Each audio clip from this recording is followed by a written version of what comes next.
Palo ulo. Ang laki. Pag. Buhay pa?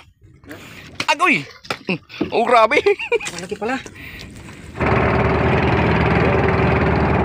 Mga paps, nakadalawang ano na tayo, nakadalawang malasugi.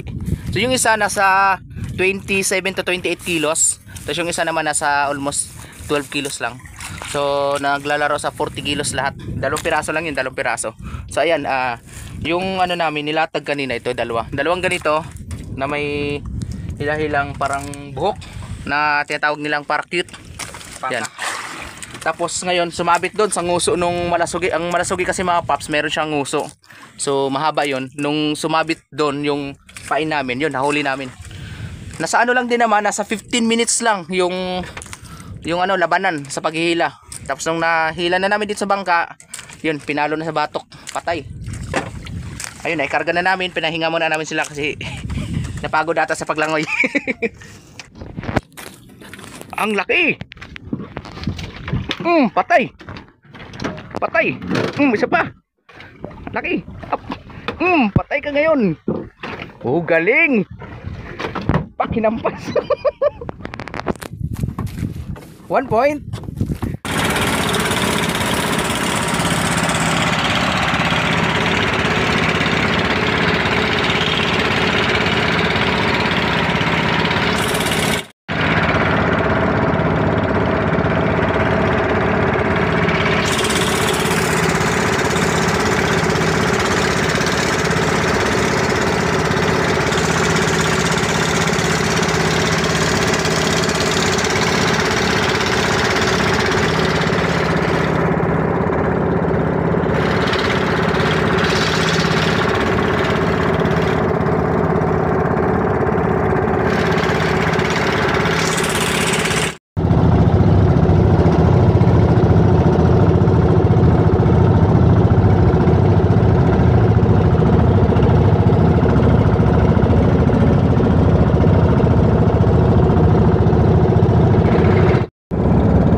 So yun na mga paps, andito na kami sa tapat ng Parang Hills.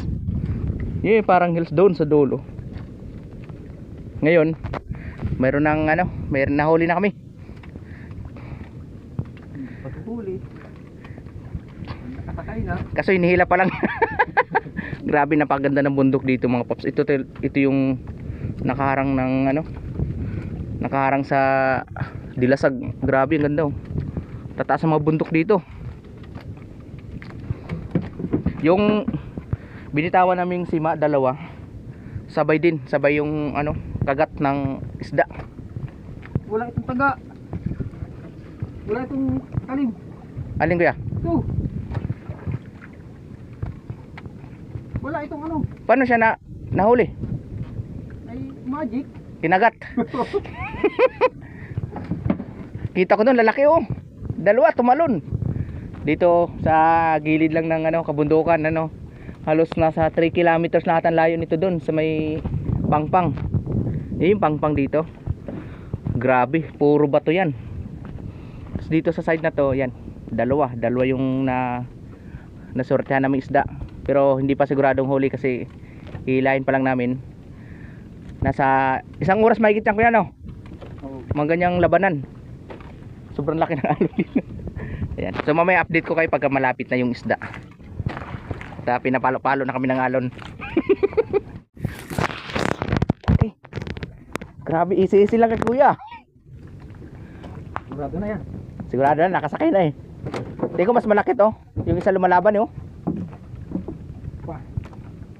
Malaki. So ayun mga kapaps oh. So mamaya may isa pa. Ang kakandaan dito mga paps kasi sabay silang kumagat sa pain namin. Oh, wala yan biwas. Pero bihira na mangyari no, sabay. Wala yan taga oh. Paano siya nahuli kaya? Ayan. Ay, pumulupot sa bunganga niya. Hmm. Ang galing ah. So ngayon, gagawa ko ulit ng panibagong ganyan. Oo. Ang galing, ang galing. Hindi na yan pwede gamitin, gulo-gulo na. Grabe yung ano tawag dyan sa pain na yan? Parang style ano lang, no? Parakyot. Arkyot? Parakyot. Parakyot? Tali nga, parakyot. Parang ano na, yung lumilipad sa taas? Tali. Parachute. Ang galing, no? Parang pinaglaro-laruan niya kasi humahabol siya eh. Hanggang sa... Pag hinihila kasi yan, ano yan sa tubig, nakaunat. Pag pinaulo yan, bumubuka yan. Yun pala yun. Hindi pala siya ano, sima. Tapos kakapit na yun. Kapagpagin naman niya, lalo na yun. Talagang walang kawala pala, no? Kasi ano siya eh. Hindi katulad pag sima, pag natanggal doon sa liig niya, Oh, wala na. pwede pa yun. Pero yan, talagang nguso niya eh. Pag kayong may kawil kasi, pag tinamaan nyo ng kawil, kapag pag ng isda, matanggal yun. Yan, galing.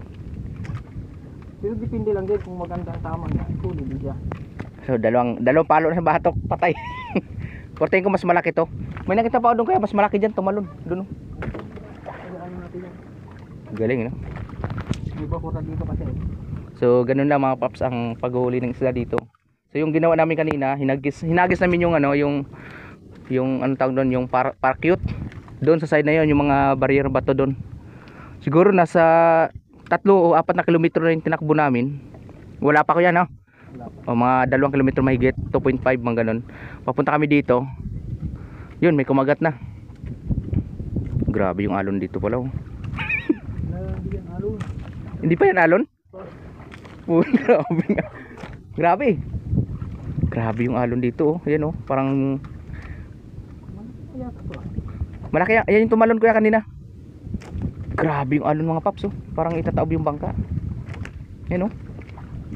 Lo, grabe yun, oh. Ito pagka medyo may nahina yung sikmura nyo, talagang masusuka kayo. Ako sanay ako nito kasi doon sa amin sa Quezon nag-iisda naman kami doon eh. Baling ko ya yung hinihila. Yung lambat na maliliit ng anong butas. Pati maliliit na isda nahuli namin eh. Yung parang Kulong-kulong. pukot. Oh, pukot. Ano talaga yun, malaking bangka tapos marami kami mga 15 na tao. Yung hinihila bawat dulo. Pukot nga. Oh, yung mga nahuli namin, mga maliit na isda, lahat ng madaanan nun huli. Pukot meron dyan. Oo. May pupukot dyan sa ano. Yan nga yung tumalo parang tao. Oh, laki. Laki nga oh. Mga paps, patay ka. Laki. Oh, panalo. Mga ano yan, mga 15 kilos. 20. 20, no? Ang laki. Yung tumalon kanina, sabi ko, pagtalo niya haba eh. Sabi ko, parang tao ah. Yung tumalon din doon kuya, parang halos ganyan. Doon, may tumalon na isa. Baka mga kasama niya yan. Ha? Sige, dandaanin mo lang hila kuya. At ma-video natin. Ganda. Eh, baka mahulog ka dyan. Panalo to. Tingnan nyo mga paps. Almost 20 kilos. Laki oh. Makikita nila yung Uy! Tingnan mo yan. Yan. Uy, ano nangyari? Sobrang laki na bali yung apakan. Tingnan nyo yun mga paps. Oh. Nasa 30 kilos. Halos wala pa kami sa oras nito mga paps. At may kumagat na sa ano namin. Grabe yung ano pala ito, palikpik no? Ang laki. Ito ang tinatawag na malasugi mga paps. Pagka may nakita kayong ngayong nguso. So yung ano namin panghuli, hindi siya sima or yung ginagamitan ng ano palaman. Ito'y ano lang, yung parang ganun no. Tinatawag nilang anong tawag dyan kaya? Parakyut. Yan, parakyut. Tinihila namin yung bubuka. Tapos nung sinusundan nila kami, pumulupot doon sa nguso nila. Hanggang sa, yan, nahuli namin ngayon. So, ganun kalaki. Pangura. Ano masabi mo dyan, kuya? Ba, swerte na to. Swerte na, no? Nasa halos, Mahal na araw ngayon. ano yan, kulang-kulang 50 kilos, dalawa. Wala. Mga 40 lang, ganun. Isa ata, mga 10 kilo lang isa. Ano lang, palang 40 lang. O, mga 40 kilos, mga paps yung dalawa. So, lalagyan namin ng sapin kasi baka mainitan sila. So, mag-aarya pa kami. Marami pa kaming pain. Tingnan natin mamaya mga paps. So ngayon nasa halos magdadalawang oras pa lang ata yung pag-alis namin doon sa may ano, Masagana, doon sa may Dalampasigan. So dito lang kami sa may tapat, halos 5 kilometers lang from doon sa inalisan namin kanina umaga. Pero nakahuli na agad kami dalawang isda. Mamaya tingnan natin kung mayroon pa. Idagdag pa natin dyan. Meron pa yan. Ganda dito. So ngayon gagawa ulit kami ng pamain. Tapos itatali namin dito. Tapos pag naihulog na namin dito mga paps sa dagat, dito sa area na to, tatakbo kami siguro mga 1 kilometers. Paikot-ikot kami dito hanggang sa makahuli na naman kami. At mayroon akong nakita doon, siguro mga kagrupo din nitong mga nahuli namin. May tumalon doon, malaki, halos kasi laki ko rin doon sa area na yun. Kaya mamaya paikot-ikot lang kami dito hanggang sa mahuli namin sila lahat. Lahat talaga. Ayan o. So gumagawa si kuya ng ano, pain para parang ano yan, parang pangtali sa pang graduation. Tali ng parakyut to. Kaya pala matibay, no? Yung sa tuga, yung sa Ganun na pala yung technique mga paps, diskartihan na pala. Wala kaming dalang sima. Yung sima, yung nilalagyan ng pain. Ang diskarte namin ito lang. O di ba? Kasi pagka Ayan, tali lang. ayan o. Yan si kuya yung expert dito. Kinabahan ako kanina mga paps nung habang tumatakbo kami, tapos biglang pumitik yung tamsi sa kamay ko. Sabi ko, isda na to. Yun, tumigil na kami. Tapos hinila-hila na lang ni kuya. Yan, nahuli namin. So yan, ang kagandaan dito, medyo tipid to kaysa dun sa sima kasi yun, palalagay. Anong pinapain mo doon kuya? Ano no? Parang isda din or yung pusit? Isda para kainin ng malalaki, malasugi. So gagastos ka pa nun. Ito, ano lang to, tali. Parang tali sa duyan lang ata yun. Yan ata yun eh. Yung ginagawang tali ng duyan, yan mga paps. Oh. Tali lang to ng duyan. So dito lang kami sa may ano, parang hills. Kung makikita nyo mga paps, ayun oh. Yan, yun yung parang hills sa dulo. Sorry. Doon sa dulo, ayun, daming tao dun. Sa mga gustong mag-camping, tingko wala pa naman bayad dyan ngayon, no? Camping doon, parang hills, sobrang ganda. Ang dami ng vloggers na pumunta dyan. Panoorin nyo na lang sa ano, sa YouTube. So search nyo yung parang hills, Dilasag, Aurora mga paps. Ang dami nang pumunta dyan vloggers. So titingnan nyo kung saan ba dadaan. Pag galing kay Manila, pupunta kayo ng Nueva Ecija, Cabanatuan, tapos Rizal, pupunta kayong Pantabangan Dam, tapos diretso lang yung papuntang Kasiguran. Madadaanan nyo yung beach na mahaba doon. So diretso lang yon, susundan nyo lang yung malaking kalsada. Pwede nyo may-type na lang sa Google na parang hills, Dilasag, Aurora. So dadali na kayo ng mapa dyan. Medyo may kalayuan nga lang. Nasa pag galing ka Manila, aabutin ka ng mga 9 hours to 10 hours biyahe. Lalo na kung first timer ka pumunta dito. Siyempre madadaan na may mga zigzag road. So mas maganda pa doon sa Bitukang Manok ng Quezon Province. Sobrang ganda. So mag-enjoy kayo. Kung kayo mga naka-rider lang or nakamotor, pwede yan. Mga tropa nyo na nakamotor, pwede kayo pumunta dito. So dala lang kayo ng pang-camping, yung mga tent para maglatag kayo doon sa may parang hills. So tingin ko ngayon, actually hindi pa ako nakapunta doon, pero sa tingin ko wala pa atang bayad dyan kuya, no? Wala pa. So libre. Tingnan nyo naman, parang ito yung Batanes ng Dilasag, Aurora, no? Parang Batanes ang dating dito. Tingnan nyo, Paps, oh. Yung nakikita nyo sa sa Batanes, doon sa pinakadulo ng Pilipinas na may bundok na kalbo-kalbo na. Ayan oh. Tingnan nyo oh. So ito yung nagiging barrier ng lugar dito kasi nga pag sumama ang panahon, malaking alon, bagyo, yan yung sumasangga sa mga malalakas na alon. So hindi makakalusot yung tubig doon sa bayan ng Dilasag kasi nga ito barrier na yan oh. Hanggang doon sa parang hills. Kung makikita nyo, white sand dyan. Talo pa ata dito yung Boracay. Ang puti ng buhangin dyan kuya, no? Oh. Ay, lumabas na yung buhangin, no? Ay, paano pala ito ngayon? Pahibas? Oh. Yun, pahibas pala ngayon. Kaya nakita na natin, no? White sand mga paps. Yan o, nakita. Dito, libre lang maligo dito mga paps. Kung mayroon kayong mga kakilala sa lugar dito. Tapos, may bangka. Pwede kayong dumayo dito sa na yan, no? Sa mga beach dyan sa gilid. Wala tong bayad dyan. Walang bayad dyan. Walang bayad. Tapos, ang kagandaan dito mga paps kasi nakarap na tayo sa Pacific Ocean. Yan. So, ibig sabihin, na Pacific Ocean, wala na tong pulo. So, ito na yung pinaka-dead end ng mapa ng Pilipinas. Itong Sierra Madre. Ito yung Sierra Madre. So, ito yung naging barrier na sa Luzon. Itong likuran ko, ito na yung ito na yung Pacific Ocean na sobrang hindi ko na makita, wala na pulo dyan eh. Karagatan na talaga yan mga paps. Kaya yung alon dito, ayun parang bahay yan laki. Whoop! Mo, di ba? Kung mahina yung loob nyo, huwag na kayo sumakay ng bangka. Talagang masusuka kayo sa alon. Pero ako, sanay naman tayo sa sa dagat, kaya sumama kay Kuya ngayon. Yan, shout out kay Kuya at ginagawa na yung yung next na pain namin. Grabe. Yung isda, tulog na yung isda doon, dalawa. Patay na eh. Nabatok na Kuya, pinalo na ng ano yung pamalo Kuya? Martilyo? Batutak nagiho. Si Kuya pala yung gwardiya dito, namamalo ng batuta. Ayun, patay yung malasugi, mataas bata sa akin eh. Halos 6 feet mga kapaps. 6 feet or more than. Grabe ang taas. Kitang-kita ko kanina nung palapit sa bangka. Siya mga paps. Yun na lang, i-update ko kayo mamaya kung mayroon pa tayong mga additional na isda. Nagugutom na rin. Kakain muna kami ng biskwit.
Mga paps, nandito na tayo sa may tapat ng Parang Hills.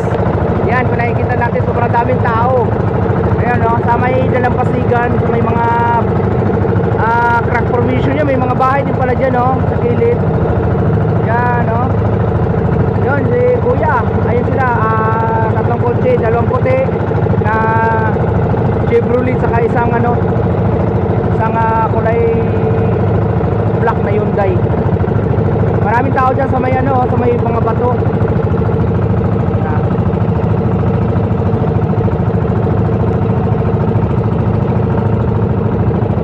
Ganda dito, lalaki nga lang ng alon. Pag nandun ka sa may gilid ng bato, parang aabutan ka ng ampas ng tubig. Ayun o. Ay, may mga tao sa mga bato.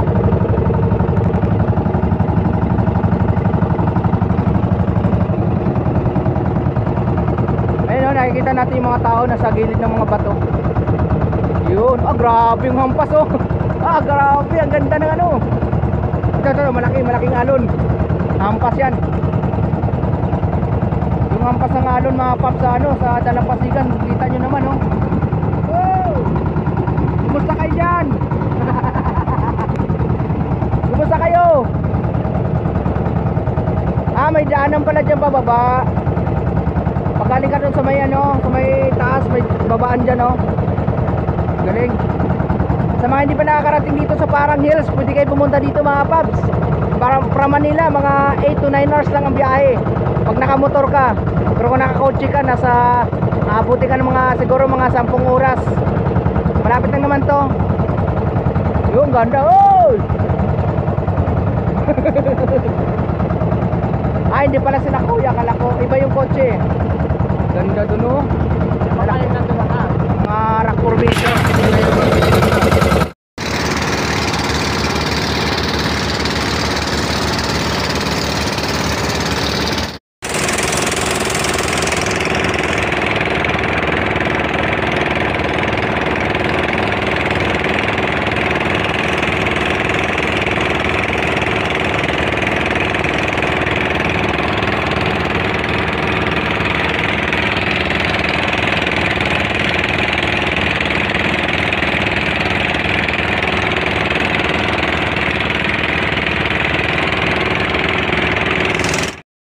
So yun mga kapaps, matapos namin bumiyahe sa karagatan halos 3 oras, yun, pauwi na kami.